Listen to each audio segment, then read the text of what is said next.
Hello folks, just a quick video. Second video on the Israel situation and Palestine. Look, I've done videos before talking about the fact that the Palestinians were lied to in the past and betrayed in the past by the Americans and the British and whoever else, and all the regions out there. The major reason why you've got terrorists out in the area is because of the way that America and Britain and other nations have completely and utterly abused those nations. Stole their oil, gone to war against them for profit, lied about weapons of mass destruction to kill Saddam Hussein, and to do all these things. It's disgusting.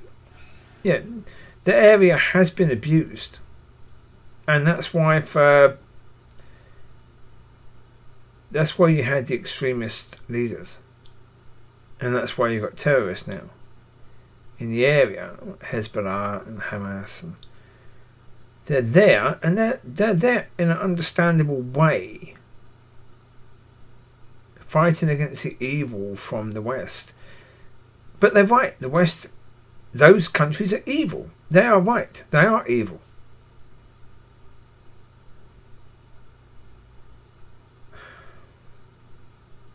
So I'm not saying that all the Palestinians are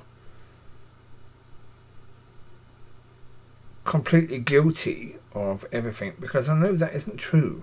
The Israelis have done things which have pushed and pushed and pushed and pushed and pushed. Yeah. That is the case.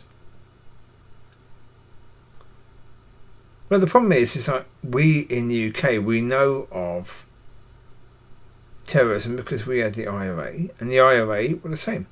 They wanted the Brits out of Ireland. They wanted to be able to rule their own country and to do things their way and to move freely. And they would bomb civilians.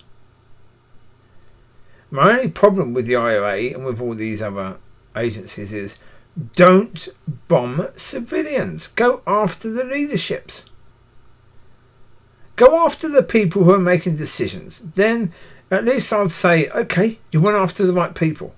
These are the people who put you in the situation you're in. It ain't the civilians. It's not the normal people who are down the pub or gone to a bloody rock concert or something like that. It ain't them. They're not the ones who have actually put you in that position. It's the politicians. They're the ones. They're the ones who have done this. Go after them. I think most people would understand that. They wouldn't necessarily agree with it, but they would certainly understand it. So no side is completely innocent. No side is completely guilty. That's the reality. Yeah. I mean, we know now that in the Second World War, America pushed and pushed and pushed and pushed and pushed Japan because they wanted Japan to attack them. Because America wanted to get involved in the Second World War, but the American people were saying no. So they had to have something. They had to create a situation as best they could, or try and force another country to attack them directly. Because if that happened, the American people would then be saying, "Oh, we've got to get involved. We've got to sort this out. We can't stay out of this any longer because they're attacking us now." That happens. And is it reasonable to suggest that maybe the Palestinian people have been pushed and pushed and pushed? Yeah.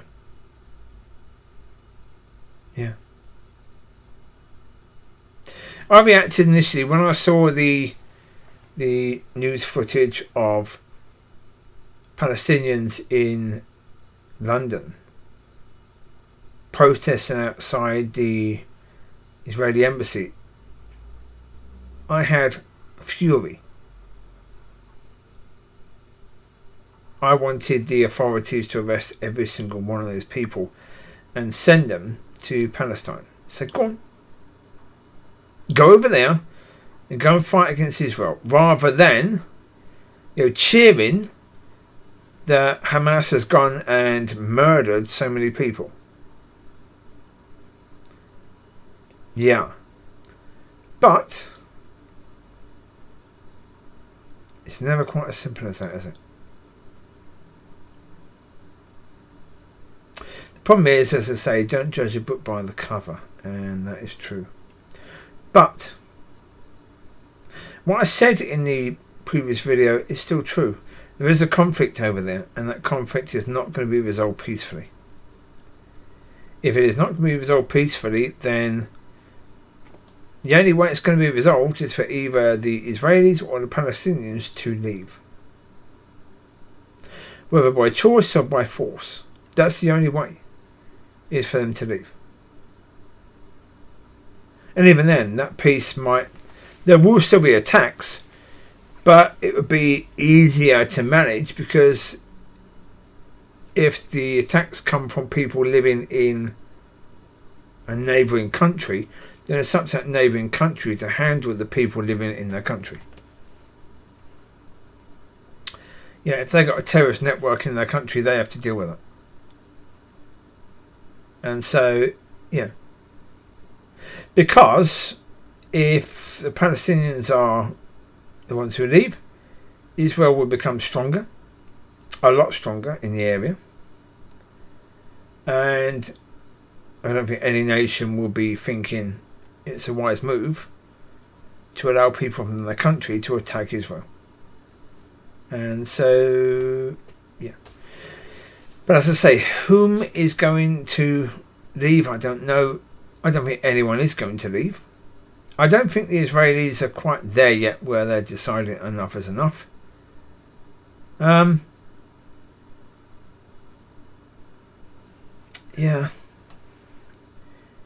is an incredibly difficult situation. I mean, the stupidity of it is the Israelis and the Palestinians are actually quite closely related. Because, of course, as I said previously, they come from Abraham, Ishmael and Isaac. But Ishmael and Isaac have the same dad. Not the same mum, but the same dad. And so therefore, they're all descendants of Abraham. All of them.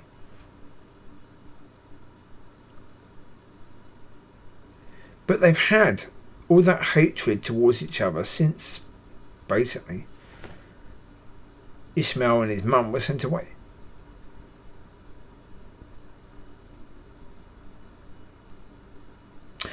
But because it's such a long hatred, and it's not just Hamas, obviously, or the Palestinians, it's the region.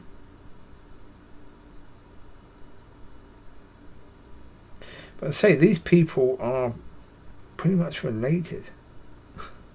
If you go back far enough, they're all related. And yet, families, eh? Yeah. But how this is going to be resolved, I don't know. No idea at all. It's but it's what God wants. It's what God has wanted. And so, therefore, okay. How it's going to end, I don't know. And, yeah.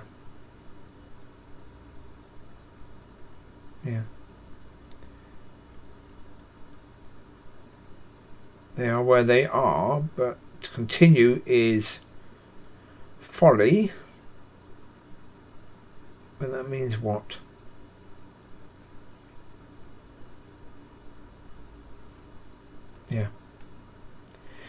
Difficult to say the least. But as I say, let's not get into our heads that one side is pure and one side is evil, because that is not the case. Both sides have good reasons to believe the other side is evil.